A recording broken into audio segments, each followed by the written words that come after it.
आपने अभी बात की कि चलो ये तो लोगों की शरारतें होगी, पर कई मतलब अच्छे भले लोग भी हैं जो अपने घरों को वापस जाते हैं, जो काफी लेट तक काम करते हैं, उनके घर को जाने का रास्ता ही वहीं पे शमशान पड़ता है, ठीक है। उन लोगों को क्या सावधानियां बरतनी चाहिए? परफ्यूम मत लगाओ जी कोशिश करो, ज्यादा रात को ना निकलो। जी। कोशिश करो भी अगर निकलना है तो साइड से निकल जाओ। अक्सर सॉरी आपकी बात को इंटरप्ट करने लगी हूँ, अक्सर मैंने ये सुना है, कहते हैं कि अगर आप शमशान की तरफ से निकल रहे हो उस रास्ते से, अगर पीछे से कोई आवाज आती है तो आपको मुड़कर नहीं देखना। ये सच है बात? कोई आवाज आपको आ रही है तो वो उसको इग्नोर करो। ओके। क्योंकि अगर कुछ आपको, पहली बात मजाक मत करो, है ना। कुछ लोग मजाक में उड़ाते हैं, कुछ नहीं होता, तो मजाक मत उड़ाओ, ठीक है। कोई आप उधर से गुजरते हो रोज, कोई आवाज लगाए तो आपकी बात है कि उसकी आवाज का रिस्पॉन्स मत दो, उसको पीछे मत देखो, अपनी सीधी अपनी चाल पे चलो। बहुत से इंसिडेंट होते हैं जब लोग जानबूझ के पंगा लेते हैं। हाँ हाँ हाँ हाँ।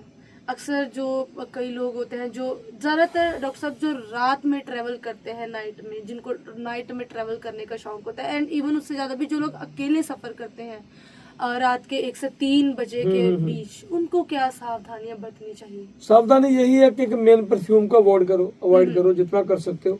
परफ्यूम मत लगाओ। शमशान की तरफ से निकलना है तो जितना भी आप ध्यान रख के चलोगे, आपके रास्ते में शमशान पड़ता है, कोशिश करो आप मत देखो उस तरफ, अपना सीधा अपने रास्ते पे चलो, बुरा भला मत बोलो, ये कहाँ घर ले लिया, किस पे पड़ गए, मेरे को रात को डर लगता है यहाँ से निकलने में, ऐसी कुछ बातें मत करो। बिना वजह अंदर जाने की कोशिश मत करो। आपने भी थोड़ी देर पहले बात की पितरों की। सो बेसिकली जो पितर हैं ये क्या होते हैं? पितर हमारे बड़े बुरे बुजुर्ग हैं, हाँ। जो कभी हमारी जिंदगी का हिस्सा थे, आज वो हमारे बीच में नहीं है। क्या कोई इंसान मरने के बाद भी उस परिवार में ही रहता है जब तक उसका आगे टाइम नहीं में आया? ओके। नहीं, आपने भी थोड़ी देर पहले बात की कि आत्मा अमर होती है, तो फिर इसका मतलब तो ये हो कि हमारे पितर हमारे इर्द गिर्द ही रहते हैं। देखो, जब टाइम पूरा नहीं हुआ, जितने साल उसकी एज लिखी है, जब तक वो टाइम पूरा नहीं हुआ, शरीर चाहे मिट गया, 5 तत्व का पुतला है ना, जल वायु अग्नि आकाश धरती, शरीर चाहे मिट गया, आत्मा यही रहेगी जब तक उसका रीबर्थ नहीं होता, या कर्मों के हिसाब से उसको कर्म यूनि नहीं मिलती आगे की। 84 लाख यूनि है ना, तो अगर 84 लाख यूनि में से कोई यूनि नहीं मिली तो वो यही रहेगी, इसी मातलोक में रहेगी। अब आपने बात की है पितर की। पितर कौन है? हमारे बड़े बूढ़े बुजुर्ग हैं। अक्सर एस्ट्रोलॉजर कहते हैं कि इसको पितर दोष हो गया, ठीक है। अब पितर दोष को अगर हम खोलेंगे तो 2 चीजों में डिवाइड होगा, पितर दोष। पितर कौन? बड़े बुजुर्ग। अब वो दोष कैसे हो गया? तो सारी जिंदगी हमारे लिए कमाते रहे, हमारे लिए मेहनत करते रहे, हमारे लिए घर बार बनाते रहे, अब वो एकदम से हमारे दुश्मन कैसे बन गए? जी बिल्कुल। हमारे पितर हमारे दुश्मन तब बनते हैं, पितर दोष तब होता है, मेरे नजरिए से, मेरे साथ शायद कोई सहमत हो या ना हो, अपनी अपनी प्रेडिक्शन है, सबको मुबारक। जो मैं सोचता हूँ, अगर अपने बड़े बुजुर्गों को इज्जत मान सत्कार जीते जी नहीं दिया, उनकी सेवा नहीं की, उनको कोई रोटी नहीं पूछी, उनको चाय पानी नहीं पूछा, उनके कपड़े नहीं पूछे, उनकी जरूरतों को पूरा नहीं किया, उनके साथ बिहेवियर इतना बुरा था कि उनका दिल रोता था कि ये मेरे घर में मेरी औलाद क्यों बन के आया, तो जब वो मरेंगे तो पितर दोष होगा। आपके दरवाजे पे 2 खड़े होते हैं, एक पितर और एक कुल देवता, ओके, ठीक है। अगर एक भी आपसे नाराज है तो आपके घर में नेगेटिविटी एंटर होगी। ये हमारे सिक्योरिटी गार्ड है, कुल देवता और पितर देवता। इसलिए अपने आप आज से ही वादा कर लो कि जीते जी अगर पितर दोष नहीं चाहिए तो जीते जी अपने माँ बाप को पूरा सत्कार, पूरा मान, पूरी इज्जत दो। डॉक्टर साहब आपने बोला पितृ दोष, चलो मान लेते हैं कि जीते जी कई बार जो है बच्चे हैं अपने माँ बाप को सत्कार नहीं देते हैं, सेवा नहीं करते हैं, पर मोस्टली जब श्राद्धों के दिन आते हैं तब तो जो है मतलब अपने पितरों के लिए बहुत सारा जो है भोजन बनाया जाता है, रखा जाता है, उनको खिलाया पिलाया जाता है। क्या उस चीज से पितृ दोष खत्म नहीं हो पाता? अगर जीते जी कदर नहीं की तो मरने के बाद खिलाने का क्या फायदा? जीते जी कदर करो, जीते जी खाना खिलाओ, मरने के बाद किसको खिला रहे हो? उससे पितर दोष खत्म नहीं होता, वो तो आपके मन की सेटिस्फेक्शन है। भी श्राद्ध है, कहते हैं भी पितर धरती पे उतर आते हैं, पितर तो कहीं जाते ही नहीं, पितर तो यहीं खड़े हैं, तो कौन से सातवें आसमान से उतर के नीचे आएंगे? अच्छा, मतलब जो लोग कहते हैं कि सिर्फ पितरों के वो जो होता है श्राद्धों के दिन है, उन 4-5 दिन जो खाना खिला दिया उससे मतलब सब सेटिस्फाई हो गया, सब सही हो गया, इस चीज को आप गलत मानते हो? देखो वो रिचुअल्स है ना जो चल रही हैं जी। सनातन के हिसाब से, वो ठीक है। हाँ। मेरा अपना ओपिनियन है कि ठीक है। आप अगर आप नहीं चाहते कि पितृ दोष हो, जी। तो आपको जीते जी अपने पेरेंट्स को इज्जत मान सत्कार देना होगा। जी। अगर आप चाहते हो कि पितृ दोष नाम का वर्ड इस दुनिया से मिट जाए, तो आपको अपने पितरों को इज्जत देनी होगी, अपने बड़ों को, अपने बुजुर्गों को इज्जत मान प्यार देना होगा, उनकी हर जरूरत को पूरा करना होगा, तभी पितृ दोष का निवारण हो सकता है। बाकी एस्ट्रोलॉजी इस बारे में क्या कहती है, आई डोंट नो। और डॉक्टर साहब आपने बात की पितरों की, सो एक बात मेरे मन में आ रही थी कि कुछ एक आत्माएं होती हैं जिनकी जो होती है अननेचुरल डेथ हो जाती है, जैसे एक्सीडेंट हो गया, मर्डर हो गया, स्पेशली लड़कियों का रेप होता है जो, क्या ऐसी आत्माएं यही घूमती रहती हैं और क्या वो स्वयं खुद अपना बदला लेती हैं? क्यों नहीं लेती? आत्माएं बदला लेती हैं। कितने केसेस हैं जहाँ पे आत्माएं अपना बदला ले रही हैं।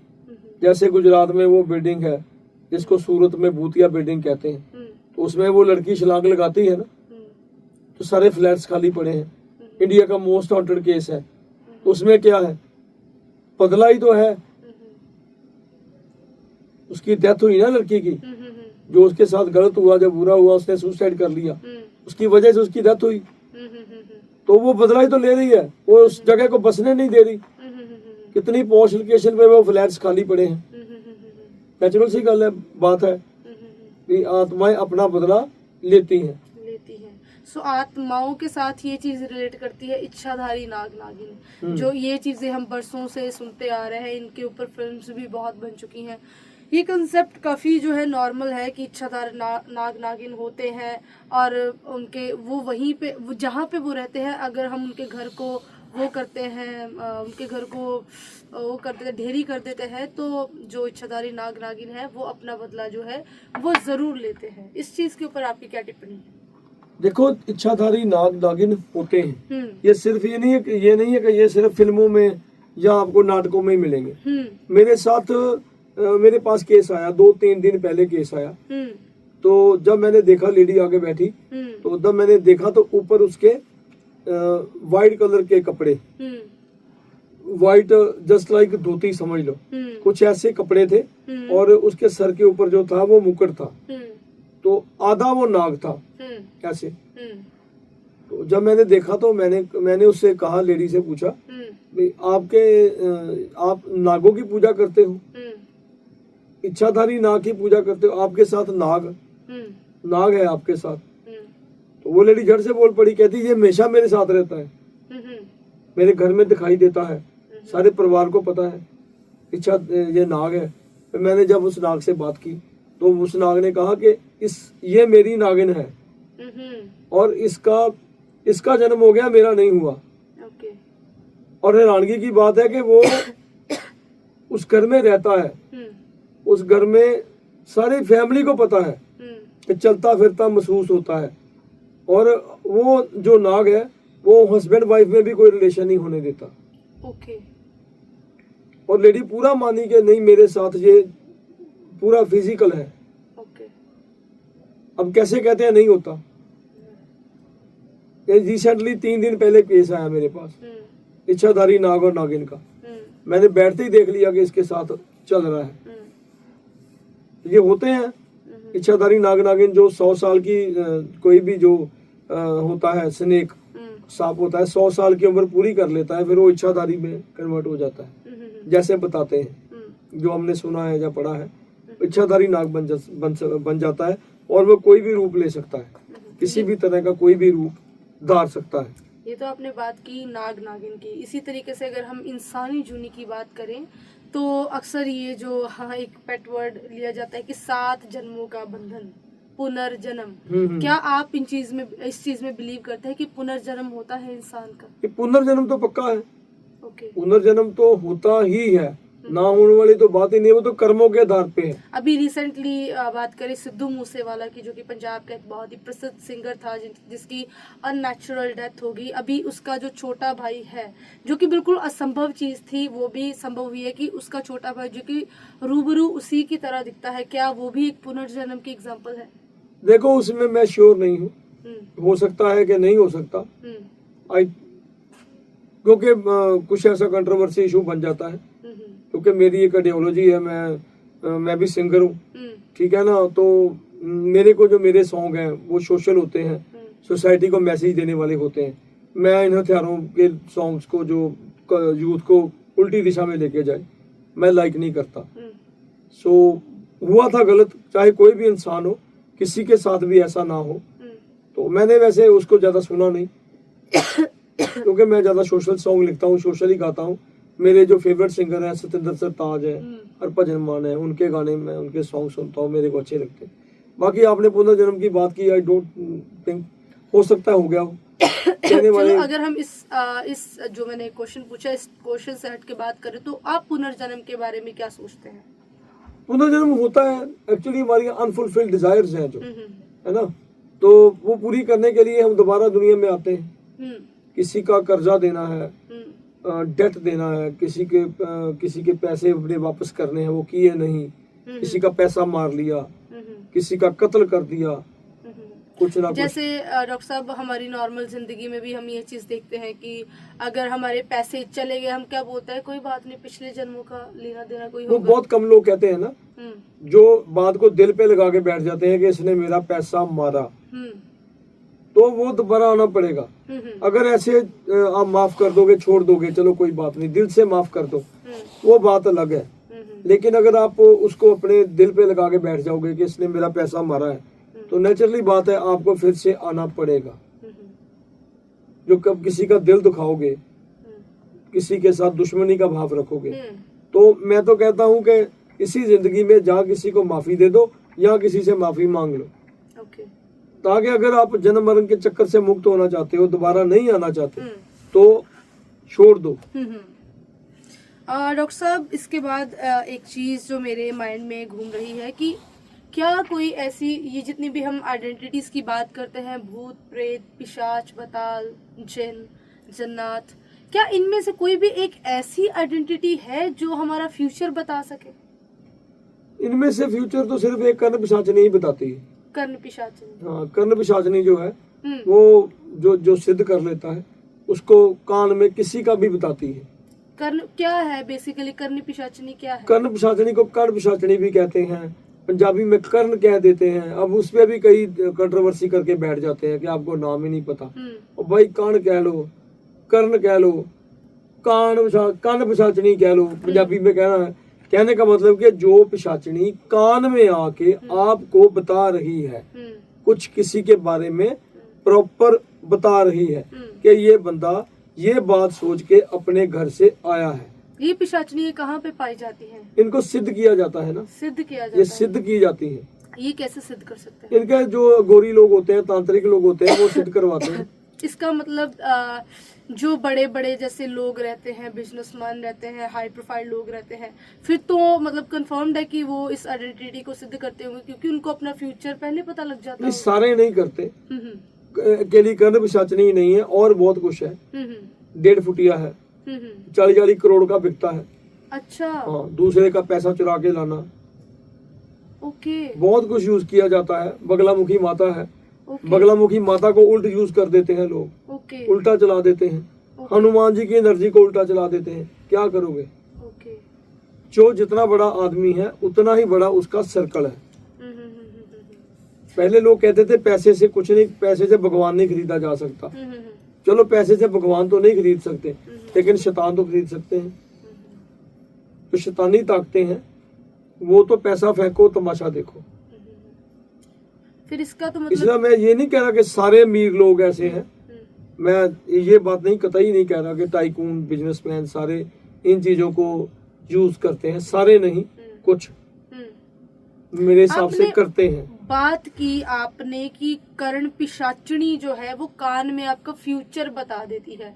सो मेरे दिमाग में एक बात आ रही थी, अक्सर फ्यूचर की बात, मतलब फ्यूचर हम किसको ही बताएंगे, फ्यूचर अक्सर वो लोग पूछने जाते हैं, एंड स्पेशली कौन बताता है, ये जो बाबा लोग होते हैं यही बताते हैं वही फ्यूचर बताते तो, हैं। क्योंकि जो दुखी लोग होते हैं वही पूछने जाते हैं कि हमारा क्या बनेगा। पास्ट ही बताते हैं ज्यादा। हाँ, कि पास्ट, प्रेजेंट और फ्यूचर हाँ, क्या चल रहा है। जैसे नॉर्मल डॉक्टर साहब किसी की जिंदगी में मान लो तबाही चल रही है, हलचल चल रही है, वही इंसान पूछेगा कि बिल्कुल। भाई आने वाला मेरा समा कैसा रहेगा। सो ये चीज हम पूछने के लिए कहाँ जाते हैं, जो हमने गुरु अपने धार रखे हैं वहीं पे जाते हैं। सो क्या ये जो गुरु है, जितने भी ये धाम आजकल खुले हैं, पहले तो चलो सिर्फ 4 धर्म होते थे, हिंदू, मुस्लिम, सिख और ईसाई।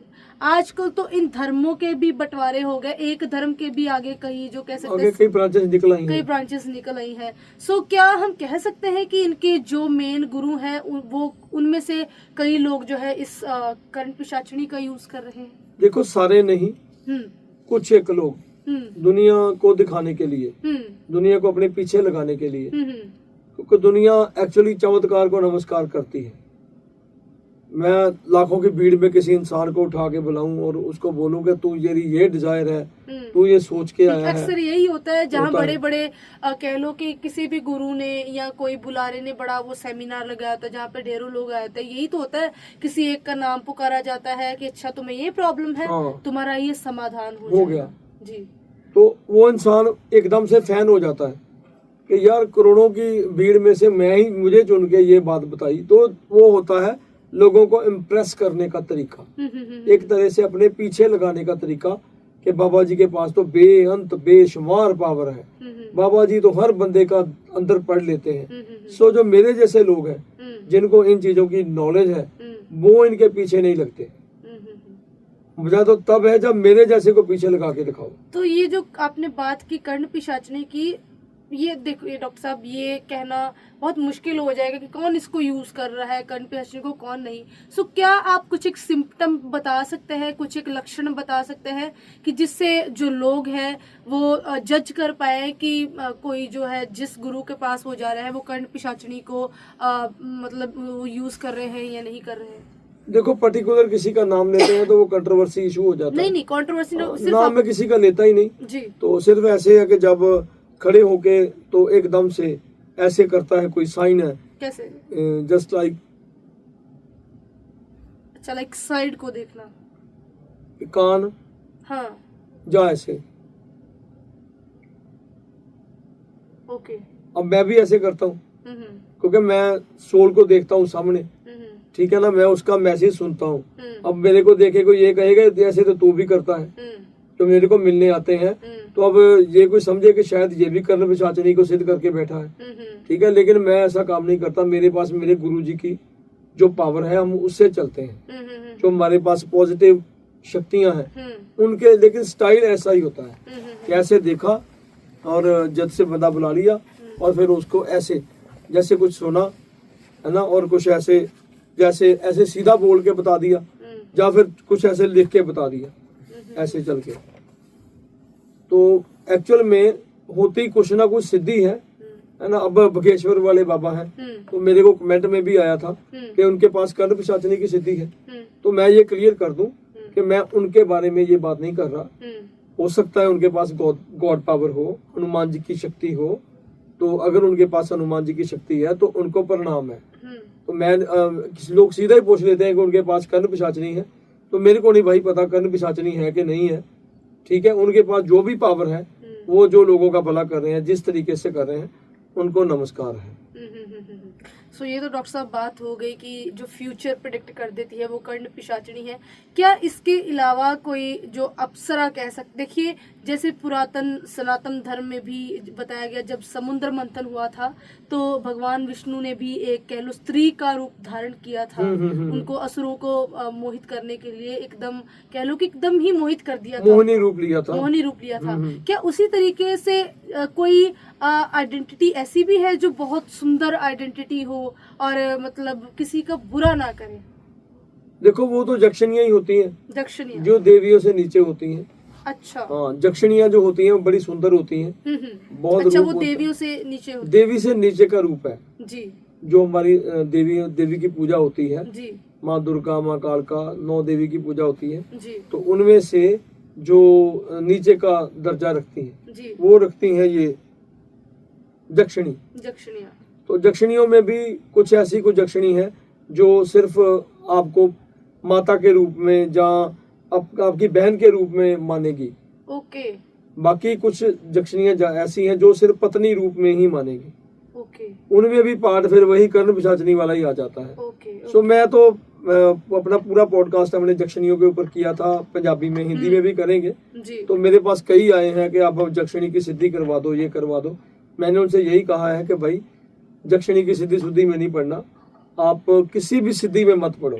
जी अब मेरे पास एक आया था, साधक आया था, जी तो वो मेरे से कहने लगा कि मैं मेरे साथ कोई लेडी आके रोज मेरे साथ सेक्स करती है। जी तो मैंने जब देखा तो मैंने फिर उससे पूछा कि तुमने हनुमान जी की सिद्धि करने की कोशिश की थी? जी अब सीधा सीधा हनुमान जी को मानो, जी हनुमान जी को सिद्ध करने चले हो, जी है ना? कैसे क्या आजकल के इंसान है ना?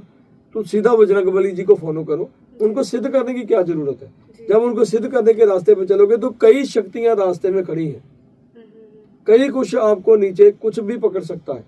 इसलिए मैं हमेशा रोकता हूँ, आप सीधा सीधा भगवान का नाम क्यों नहीं लेते? पंगे क्यों लेते हो? पंगे मत लो, हनुमान जी की एनर्जी को सीधा सीधा फॉलो करो। मंदिर जाओ, जो उनका बनता है, लड्डू प्रसाद है, जो भी सिंदूर है, जो भी है, उसको चढ़ाओ और वो सुनते हैं, मानते हैं, है ना? हम क्या करते हैं कि आगे के आगे बाप के बाप को पकड़ते हैं। जी जी जी सीधा साफ स्पष्ट रास्ते पे चलो। जी हनुमान जी की एनर्जी है, फॉलो करो। अगर वैष्णव की एनर्जी है तो उनको फॉलो करो। जिसको भी मानना है, शिव की एनर्जी है तो शिव के मंदिर जाओ, ठीक है, सुखे। अब साधने के रास्ते पे चलोगे तो मुश्किलें तो आएगी। जी बिल्कुल। तो जक्षणियों को ऐसा ही पार्ट है, सिद्ध करने के रास्ते पे चलोगे तो कहीं ना कहीं फंस जाओगे। हम बात कर रहे हैं नेगेटिव आइडेंटिटीज के बारे में। सो अक्सर नेगेटिव आइडेंटिटीज की जब हम बात करते हैं तो देखा जाता है ज्यादातर होली की रात, दिवाली की रात और अमावस्या की रात, ये जो रातें हैं ये नेगेटिव आइडेंटिटीज को जागृत करने के लिए काफ़ी प्रसिद्ध है कि इन रातों में अक्सर चौराहों पर काफ़ी टूने टोटके किए जाते हैं। ऐसा क्यों है? हर चीज का एक टाइम जोन है ना जी। परमात्मा ने, अकाल पुरख ने हर एक को एक टाइम जोन दिया है। तो जैसे हमारा एक टाइम जोन है, अब सुबह उठे थे, अब शाम पड़ रही है, अब रात पड़ जाएगी, रात को हमारा सोने का टाइम है। ऐसे इन एनर्जीज को टाइम जोन दिया गया है। होली के दिनों में, दिवाली के दिनों में, अमावस्या के दिनों में ये अपने पीक पे होती हैं। इसलिए जब ज्यादातर टूना टोटका, ये जादू मंत्र, ब्लैक मैजिक वगैरह, ये सारा इन दिनों में चलता है। क्योंकि एक तो लोग केयरलेस हुए होते हैं, त्योहार में बिजी होते हैं, है ना? तो और दूसरी बात है कि इन रातों में, काली रातों में, जो अपना ब्लैक मैजिक जो एंटिटीज हैं, जो ये एंटिटीज हैं, जो भूत प्रेत पिशाच, ये सारा कुछ एक्टिव होता है जी। बहुत ज्यादा एक्टिव होता है, इसलिए इन त्योहारों को यूज किया जाता है। डॉक्टर साहब, यही क्या वो समय होता है जब वशीकरण सबसे ज्यादा किया जाता है? वशीकरण तो वगैरह तो वो तो सारा साल ही चलता रहता है। इन दिनों में सबसे ज्यादा जो क्रिया है वो कौन सी की जाती है? वो जैसे चौराहे पे सामान रख दिया, किसी के घर में खून के छींटे डाल दिए, किसी के कपड़े काट दिए, किसी के बाल काट लिए। ओके। सो क्या क्या सावधानियां हैं जो हमें स्पेशली इन त्योहारों के दिनों में बरतनी चाहिए कि हमारे ऊपर कोई क्रिया ना चल सके? जब चौराहे से निकलते हो थोड़ा सा ध्यान से निकलो, सोच के निकलो, किसी चीज को क्रॉस मत कर जाओ।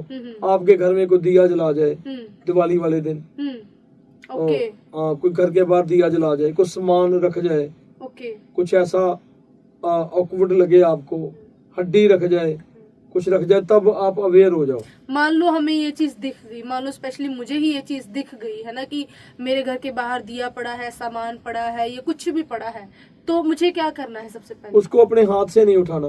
ओके। किसी कोई चिमटी लो, कोई चिमटा लो, कुछ लो, उसको हाथ से उठा के तो किसी पॉलीथीन में डालो, ठीक है? फिर उसको किसी ले जाओ, किसी नदी पे ले जाओ, किसी नहर पे ले जाओ, किसी दरिया पे ले जाओ, वहां पे जाके उसको आग लगा के जला दो।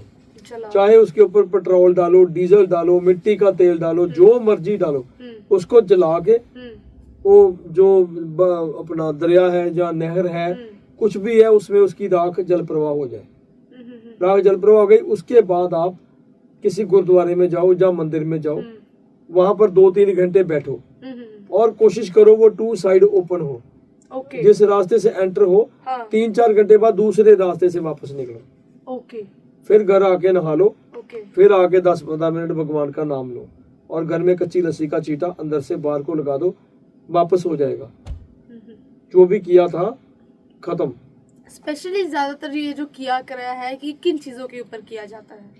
ये कई चीजें हैं, जैसे नाखून है, बाल है, हमारा जूठा पानी है। जूठे पानी के ऊपर हाँ, भी किया जाता है? हमारी लार है ना, हाँ हाँ। अंदर से आई ना। ओके ओके ओके इन चीजों पे तो बहुत तेजी से चलता है। ओके किसी के घर का पानी ले लेना, ओके। कई लोग आते हैं वो जल्दी हाँ, से आपके घर का गिलास का पानी हाँ ले हाँ जाएंगे। हाँ हाँ हाँ। इस पे सबसे ज्यादा चलता है। ओके। जूतों पे चलता है, जूते उठा लिए, जूते? किसी के जूते कहते हैं ना, जूते गायब हो गए, जी जी जी जी जी। ये इन पे सबसे ज्यादा चलता है। इन बातों से लड़ रहो। ओके। बाल का जब कंघी किए हाँ। तो बाल हम ऐसे फेंक देते हैं, हाँ, हाँ। उनके बालों को थूक के हाँ, हाँ। फिर फेंको, जूठा कर दो, ओके नहीं चलेगा। ओके। एंड कपड़े आपने बताए? कपड़े बेसिकली जो है वो लेडीज के अंडरगारमेंट्स, ओके जो मेंसेस के दिनों में सेंट्री जो पैड होते हैं उनके ऊपर सबसे ओके। ज्यादा क्रिया चलती है, सबसे ज्यादा। ओके, लाइक सैनिटरी पैड्स के ऊपर जो भी? पैड्स है ना उन पे ऊपर जी। ब्लड लगा है, जी जी जी जी वो मेंसेस के दिनों का ब्लड है, जी। उसके ऊपर सबसे ज्यादा चलता है। वशीकरण वाले जो तंत्र मंत्र वाले, वो इन चीजों को सबसे ज्यादा यूज करते हैं। अंडरगारमेंट्स ओके सबसे ज्यादा इन चीजों पे चलता है। शक्तियां भी ऐसी ऐसी छोड़ी जाती हैं कि जिनका फिर बाद में जल्दी से कोई हल भी नहीं कर सकता, सोल्यूशन भी नहीं कर सकता। लड़कियों के ऊपर ज्यादातर जो कौन सी क्रियाएं या कह लो कौन सी नेगेटिव आइडेंटिटीज, आपने अभी बोला कि जिनका काट नहीं किया जा सकता, बहुत मुश्किल से होता है, ऐसी कौन कौन सी आइडेंटिटीज जो है लड़कियों के पीछे लगा दी? कुछ ऐसी एनर्जी लगा दी जाती है जो सेक्स करती है, हम्म, वो लगेगी तो अंडरगारमेंट्स जहाँ वो जो पैड्स मेंसेस के दरमियान यूज हुए हैं, वो किसी के हाथ आ गया, किसी दुश्मन के, वो करवा देगा, वो फिर सेक्स होगा, डेली होगा, फिर उसका को मिलेगा ही नहीं। को किसी के बस में करने के लिए, वशीकरण करवाने के लिए यूज करते हैं इन चीजों को। ये सारी गंदी क्रियाएं हैं, बहुत लो लेवल की मेंटेलिटी जिन लोगों की होती है, वो ये लोग वो काम करते हैं। एक अच्छा इंसान जिसने जमीर जिंदा है, वो अगर किसी को पाना है तो वो प्यार से पाना चाहेगा, इन चीजों का आसरा नहीं लेगा। जब हम बात करते हैं ये किसी के कहते हैं कि कर देते हैं, वशीकरण एक सबसे ज्यादा हम यूज करते हैं कि वशीकरण कर दिया है ना, किसी को अपने वश में कर लिया, उसमें ज्यादातर क्या वशीकरण क्या है बेसिकली? वशीकरण किसी को अपने बस में कर लेना। हाँ हाँ। बस में करने के कैसे लिए कर सकते हैं हम किसी को अपने बस? वही मैंने बताया ना, जैसे अंडरगारमेंट्स हो गए, कपड़े हो गए, किसी के कपड़े हो गए, बाल हो गए, नाखून हो गए, उसका जूठा ले लिया। क्या हम किसी की फोटो के ऊपर भी वशीकरण कर फोटो के ऊपर वशीकरण मेरे हिसाब से नहीं होता, हाँ। जब तक उसकी कोई फिजिकल जो आइडेंटिटी कोई चीज है हमारे पास नहीं है, तब तक कोई वशीकरण नहीं कर सकता। ऐसे तो मैं मोदी की फोटो लेके उसको बस में कर लूंगा और किसान मसले सारे हल कर दूं दिनों में, है ना। अक्सर लोग कहते हैं ना कि पंजाबी में, जब टूने वो मैं कमेंट्स में पढ़ता रहता हूँ, कमेंट्स में मामा मोदी ने बस करके दिखा, पंजाबी में कहते हैं ना, तो अगर करना है तो मोदी जी को बस में कर जी। तो मोदी जी को बस में कैसे करेंगे? वो तो पहले तो स्पिरिचुअली बहुत हायर है जी। क्योंकि जितनी सिक्योरिटी उस बंदे की अब आपके इर्द गिर्द देख रहे हो, उसके कई गुना ज्यादा सिक्योरिटी उसकी रूहानी लेवल पे प्रोटेक्टेड है। जी जी जी। तो ऐसे नहीं है कोई किसी को गिरा सकता, अभी जो मर्जी पकड़ेगा और उसके ऊपर वशीकरण करवा देगा, उसके ऊपर टूना टुटका करवा देगा। बहुत कुछ होता चाहिए उसका, उसके पितर कौन है, उसका कुल देवता कौन है, उसके माता का नाम क्या है, पिता का नाम क्या है, फिर उसकी कोई फिजिकल एंटिटी, कुछ ना कुछ चाहिए। एक डॉक्टर साहब, एक जो नॉर्मल तौर पे बड़ी बात की जाती है कि पाँव की मिट्टी उठा लिया, वो क्या चीज होती है? पाँव की मिट्टी उठा के ना उसके ऊपर जो क्रिया चलती है, फिर वो बंदे के जिंदगी में कभी पैर नहीं लगेंगे, वो घूमता रहेगा, वो सारी जिंदगी ये काम छोड़ेगा, दूसरा पकड़ेगा, दूसरा पकड़ेगा, तीसरा छोड़ेगा, ऐसे काम ही बदली जाएगा। उसका मन घर में नहीं लगेगा, वो भागता ही रहेगा, घर से बाहर भागेगा कि मैं ये घर छोड़ के कहीं और चला जाऊं। घर से मन नहीं लगेगा उसका, कारोबार में मन नहीं लगेगा, जॉब में मन नहीं लगेगा, मैं जॉब छोड़ दूं, कारोबार छोड़ दूं, बिजनेस छोड़ दूं, लड़ता रहेगा, लड़ाई झगड़ा करता रहेगा। ये पैर की मिट्टी उठाने का ये हिसाब होता है। Okay okay okay. तो उसको रास्ते से भटका देना। Okay okay okay. इसके अलावा जो नॉर्मल मैं देखती हूँ कई लड़कियां लड़के जो कॉलेज गोइंग होते हैं, बहुत अच्छे होते हैं, पढ़ने में मार्क्स भी बहुत अच्छे आते हैं, पर अक्सर क्या हो जाता है उनका पढ़ाई में मन लगना बंद हो जाता है, वो कहते हैं हमने स्कूल ही नहीं जाना। उसमें क्या उसमें एक तो नजर का पार्ट आता है जो मैंने पहले बताया था। नजर में भी ऐसा अक्सर हो जाता है कि अच्छा भला चलता है इंसान, पढ़ाई लिखाई से उसका मन ऊबने लगता है, या छोड़ दूं मैं, ठीक है ना। और दूसरा होता है बुद्धि बंधन, उसकी बुद्धि को बांधना। इसमें क्या चीज है उसमें सर के बाल एंटिटीज, जो एंटिटीज आएंगी वो वहीं आएंगी। अच्छा, ओके। बेसिकली वो वहीं पर आएगा। कोई भी क्रिया चलेगी उसमें आपकी कुछ ना कुछ चीज अगले को चाहिए जो आपके ऑरे के साथ कनेक्टेड है, जो हमने यूज की है। इसलिए मैं कहता हूं किसी को अपने कपड़े मत दो, नॉन को, अपने नॉन को कपड़े मत दो।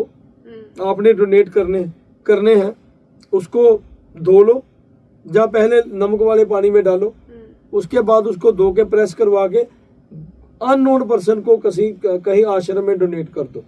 आपने कपड़े देने हैं वहां डोनेट करो जी। लेकिन अपने वाकफ को मत दो। Okay okay okay okay okay. So doctor साहब, ये तो बातें आपने सारी बताई कि ये नेगेटिव आइडेंटिटीज होती हैं, इन दिनों में होती है। और इसके बाद जो है नॉर्मल तौर पे एक जो बड़ा एक कंसेप्ट है कि कोई ऐसी एक आइडेंटिटी भी होती है जो अपना रूप बदलती रहती है, जिसको हम छलावा बोलते हैं या सलेडा भी बोलते हैं पंजाबी में। वो क्या चीज है? देखो, शलेडा या छलावा ये 1970s में पंजाब में अक्सर पाया जाता था कि ये अपना रूप बहुत सुंदर लड़की भी बन जाता है, हर कोई रूप बना लेता है, जानवर भी बन जाता है, कुत्ता भी बन जाता है। शलेडा ये रूप बदलता है। तो मैंने एक्चुअली में पहले नाम सुना था, लेकिन मैंने कभी इसको अपना देखा नहीं था, ना ही कभी फील किया था। तो कहते हैं कि पहले पंजाब में 1970s में जब हरी क्रांति आई ना, एग्रीकल्चर रेवोल्यूशन आई, तो तब बहुत अपना दूर दूर तक बियाबान जंगल थे। तो जब किसान अपने खेतों में काम करते थे तब उनको कुछ ऐसे एक्सपीरियंसेस लोग बताते हैं, जो पुराने बुजुर्ग है ना 1970s वाले, वो बताते हैं। तो रिसेंटली मेरे साथ हुआ कि मैंने खुद इसको देखा, शलावे को। एक्सपीरियंस मैंने खुद रियल में फिजिकल रूप में शलावा देखा। कैसे? मैं शिमले गया था जी। तो शिमले में वापसी में जब हम आए ना जी। तो जो मेरे साथ लड़का था उसने कहा कि शॉर्टकट ले लेते हैं। तो शॉर्टकट लिया, तो थोड़ी देर चले तो रास्ते में जितने भी ढाबे मिले ना वो सारे के सारे बंद। कोई 15-20 ढाबे आए, 15 के 15-20 ही बंद। तो समझ नहीं आए भी जो भी ढाबा वही बंद आ रहा है। और फिर एकदम से जब गाड़ी चली जा रही थी सुनसान पहाड़ों में, तो हमने रास्ता वो ले लिया जो शॉर्टकट था, लेकिन वहां पर कोई कुछ भी नहीं था, ना घर थे ना ही कोई ट्रैफिक थी, कुछ नहीं था।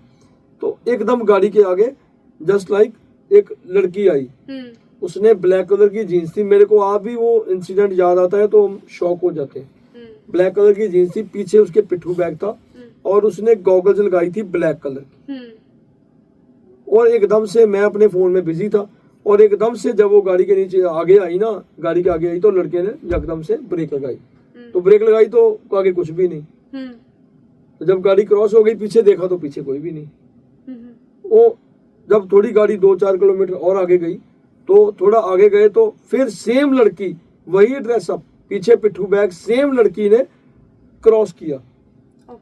जब उसने क्रॉस किया तो ऐसे देखा, जब गाड़ी आगे निकल गई पीछे देखा तो कोई नहीं। 2 बार हो गया, फिर थोड़ा आगे गए, सेम इंसिडेंट फिर हुआ। 3 बार ऐसे हुआ हमारे साथ। मैं समझ गया कि ये कुछ ना कुछ चल रहा है। तो मैंने अपने गुरुजी को जो था वो याद किया। मैंने कहा कोई बात नहीं, डरने वाली कोई बात नहीं, देखा जाएगा, है ना। मारने वाले से बचाने वाला बड़ा होता है, डरने वाला तो मसला ही खत्म हो गया। जब हम उसमें निकल के हाईवे पे आए ना, तो थोड़ा सा जो था वो ट्रैफिक शुरू हो गया, कारें वगैरह आने लगी, आवाजें स्टार्ट हो गई। तो एकदम से उस लड़की ने फिर से क्रॉस किया। मैं देखता ही रह गया। उस बार उसने आई कांटेक्ट किया, और जब काफी आगे गाड़ी चलेगी, मैंने पीछे देखा तो कोई भी नहीं। तो हम कह सकते हैं कि वो छलावा था, जहाँ कोई रूह थी, जहाँ भटकती हुई आत्मा थी, गॉड नोज क्या था, लेकिन कुछ ना कुछ था।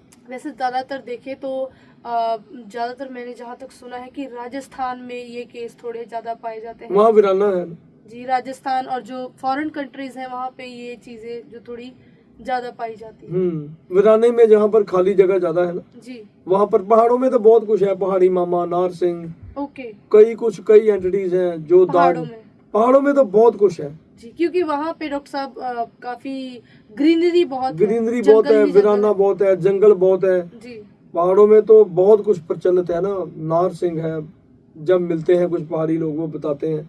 नारसिंह क्या है बेसिकली? पहाड़ों में नारसिंह तो आम है, क्या है नेगेटिव एंटिटी। नारसिंह, हाँ, एक नारसिंह एक नहीं है ना, एक नारसिंह वो थे जो बाबा बड़भाग सिंह की शरण में आ गए थे, तो वो तो फिर पूजे गए ना। तो नारसिंह और बहुत है, एक नारसिंह थोड़ी है। हिमाचल में जाओ पता चल जाता है, घर घर में नारसिंह है, वहां पर तो आम ही है, प्रचलित। क्या बेसिकली क्या है नारसिंह? एक राक्षस वृत्ति है, हाँ, नेगेटिव एंटिटी कह सकते हो। वहाँ पे लोग उसको नॉर्मल, उन लोगों के लिए नॉर्मल है, वो नॉर्मल है, वो पूजते भी हैं, मानते भी हैं, अपना देवता भी मानते हैं। अच्छा। कई तरीके से वो उसको पूजते हैं। हिमाचल में ज्यादातर कौन कौन सी नेगेटिव एंटिटी? ज्यादातर तो इसी का नाम लेते हैं, नारसिंह का। हाँ, ज्यादातर जो ज्यादा एक पॉपुलर नेम है वो तो आम है। Okay okay okay. बाकी सिलेडा वगैरह वो तो कॉमन थिंग है, वहाँ पर सारा चलता ही है ये सारा। सिलेडा बेसिकली बनता कौन है? क्योंकि बाकी जो आपने बात की, ये तो आपने बात की जूनियों के हिसाब से, ठीक है, भगवान ने इनको कैटेगरी की है।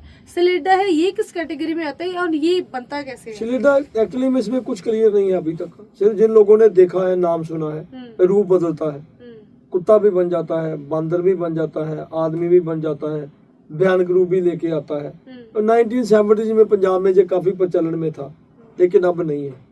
अब तो सारा बन गया, दूर दूर तक है ना। तब खाली खेत थे, सारा कुछ था, तब इसको आम सुनते थे। हम बात कर रहे हैं नेगेटिव आइडेंटिटीज के बारे में। अगर हम इनमें से कोई भी आइडेंटिटी महसूस करते हैं या देखते हैं, तो हमें जो है क्या सावधानी बरतनी चाहिए कि हम इससे बच जाएं? देखो, एक्चुअली में है कि किसी ना किसी की शरण में तो जाना चाहिए, किसी ना किसी को तो अपना बनाओ। दुनिया के दो ही सूल हैं, जहाँ किसी के हो जाओ, जहाँ किसी को अपना, किसी नेगेटिव आइडेंटिटी को अपना लो, नहीं पॉजिटिव को। हनुमान जी की एनर्जी है जी, लखदाता सरकार की एनर्जी है जी, सो गुरु नानक साहिब की एनर्जी है। सो किसी भी एनर्जी के साथ कनेक्टेड तो होना पड़ेगा। शिव जी की एनर्जी है, राम जी की एनर्जी है। सो किसी भी पॉजिटिव एनर्जी को अपना बना लो, उसके साथ दिल से कनेक्टेड हो जाओ, तो वो आपको प्रोटेक्शन देंगे। दिल से मानो। ओके। हनुमान जी को मानते हो, हनुमान चालीसा पढ़ो। शिव जी को मानते हो, उनके मंदिर जाओ, ठीक है, वहाँ पर महामृत्युंजय का पाठ करो, शिवलिंग के ऊपर पंचामृत चढ़ाओ जी। अगर आप गुरु नानक साहब की एनर्जी को मानते हो, जपजी साहब का पाठ करो, गुरुद्वारा साहब जाओ। कहीं ना कहीं पे तो कोई ना कोई एनर्जी के साथ कनेक्टेड हो जी। कुछ ना कुछ तो समय उनके लिए निकालो जी। अगर पीरों को मानते हो तो गौस पाक सरकार के साथ जुड़ो, लखदाता सरकार के साथ जुड़ो जी। कुछ ना कुछ ख्वाजा साहब को मानो, कुछ ना कुछ तो करो जी। हम करते कुछ नहीं है, सिर्फ एक काम करते हैं, हम डरते हैं, बस हमको डरना आता है। अगर किसी एनर्जी के साथ कनेक्टेड हो जाओगे तो डरना छोड़ दोगे, शेर बन जाओगे। सो मुझे लगता है डॉक्टर साहब, हमें हमारी आज की विचार विमर्श चर्चा यहीं पे समाप्त करनी चाहिए। सो आपने बहुत ही सुचारू रूप से हर एक पहलू को जो है बड़े ही ब्रीफ तरीके में आपने हमारी ऑडियंस के सामने रखा। आने वाले दिनों में हम ये सारी जितनी भी आपने आइडेंटिटीज़ की बात की, इन एंटिटीज़ को हम एक एक करके जो है आपको विस्तार पूर्वक आप सबको उनके बताएंगे, क्या उनके सिम्टम्स होते हैं, आप उन चीज़ों से कैसे बच सकते हैं। सो उम्मीद करती हूँ कि आज का ये पॉडकास्ट चैनल आप सभी के लिए बहुत ही यूजफुल साबित रहेगा। सो तब तक के लिए हमें दीजिए इजाजत। मैं आपकी अपनी होस्ट तमन्ना, मेरे साथ एक्सपर्ट डॉक्टर जगजीत जस्सी जी। बहुत बहुत धन्यवाद।